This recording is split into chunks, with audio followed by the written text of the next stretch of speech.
runtii waxaana wanaagsan daawadayaal idin hantiina meel walba joogtaan waxaan ilaahay ku soo dhawaada barnaamijkeena faaqadaada ciyaaraha maanta waxaan ku soo qaadan doonaa qodobo dhowr ah oo ay ka mid yihiin horyaalka Premier League oo markaasi la ciyaarayo maanta iyo berito sidoo kale Serie A dalkaasi Italy oo iyadana la ciyaari doono maanta waxaa sidoo kale ku soo qaadan doonaa barnaamijkeena ciyaaraha suuqa kala iibsiga xagaagan iyo waxay laga yaray haddaba ciyaartoy dhowr ah oo ay markaasi kooxaha qaar ay doonayaan inay la soo wareegaan ayaa barnaamijka ku soo qaadan doona sidoo kale barnaamijka inta aad ku guda jirto fadlan waxa ma dhageysanaysaan waxaan ka codsanayaa inay noo share gareysaan like comment-gana fadlan waxaan ka codsanayaa inaad markaasi noogu dadaashaan fadlan like inoo saar barnaamijka walaalkayga qaaliga ah iyo walaashayda qaaliga ahayd waxaan ka codsanayaa inaad like inoo saartaan barnaamijka siina share gareysaan haddii aad ugu cusub tahayna follow inoo dheh page-ka haddii aad hore noola joogtana share gareysi oo asxaab badan ay u gaar barnaamijka haddaba barnaamijkeena ayaa maanta ku soo qaadan doonaa maxaa laga yiri kulanka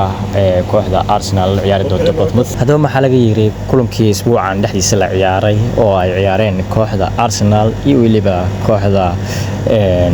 Aston Villa oo Arsenal ay markaasi ku cilbaxday kooxda Aston Villa oo 4-1 ay markaasi ku dhifatay taasi marka waxay ku cadeynaysaa in difaaca Gabriel Magalhaes markuu dib ugu soo laabtay kooxda Arsenal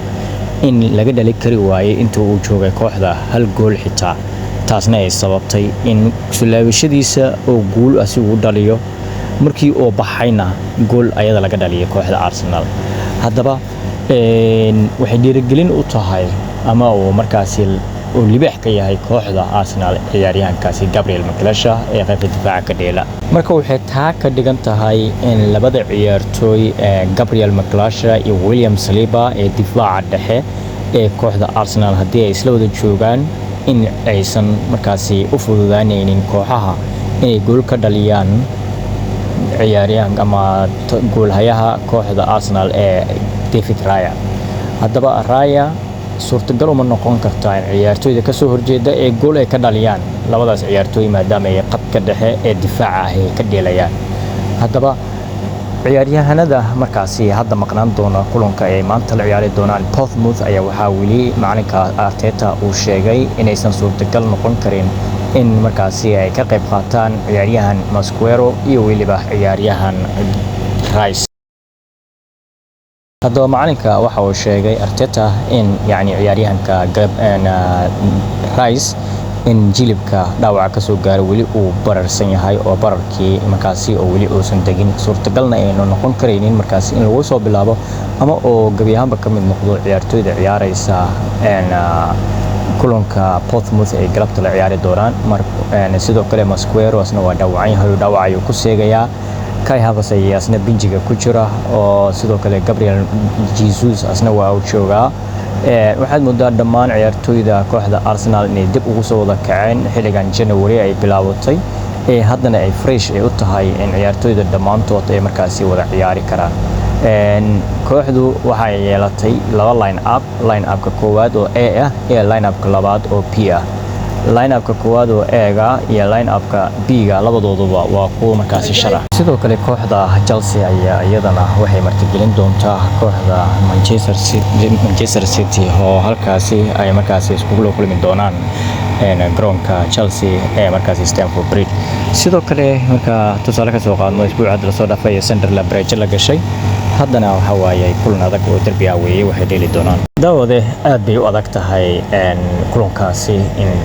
kooxda City ama ay dhibco ka soo qaadato haddii ay dhibco ku dhumisana waxay u adag tahay aad ay u adag tahay in daawade fakirkaaga ku aadan waxa ay adigu kula tahay kulankaas haddii ay kooxda City ay draw gasho ama ay lose gareyso tusaale waxay markaas u badan tahay inay horyaalka weyso marka adigu sidee kula tahay maxaad isleedahay alayleha kulankaas way badin kartaa mise waa laga badinayaa macnaha waa haddii ay badiso kooxda Arsenal horta horyaalkan wuu u galbaday Arsenal sanadkan xaqiiqan horyaalkan ayada la booday sababtoo ah waxaan ku dhahayaa ayada la booday waxaan ku dhahayaa waxay tahay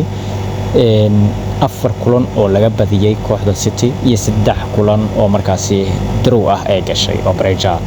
meeshaas waxay ku luus galaysaa dhibcoyn aad u fara badan. waxa kaliya markaasi ay sugaysaa waxay tahay in Arsenal inay 2 kaleento laga badiyo markaas waxay noqon doonaan draw ama bareejo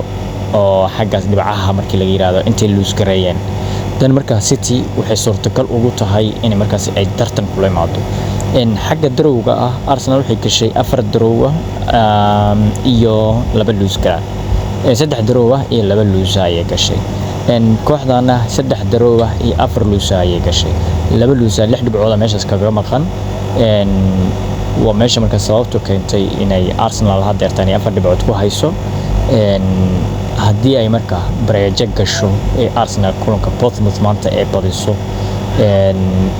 ama laga badiyo Chelsea City laga badiyo waxay taasi cadaynaysaa in horyaalka tartan uusan jirin oo ay markaasi Arsenal u cadahay inay iyadu qaadato. haddii markaasi sidaan ku dhamaatana aad u adag tahay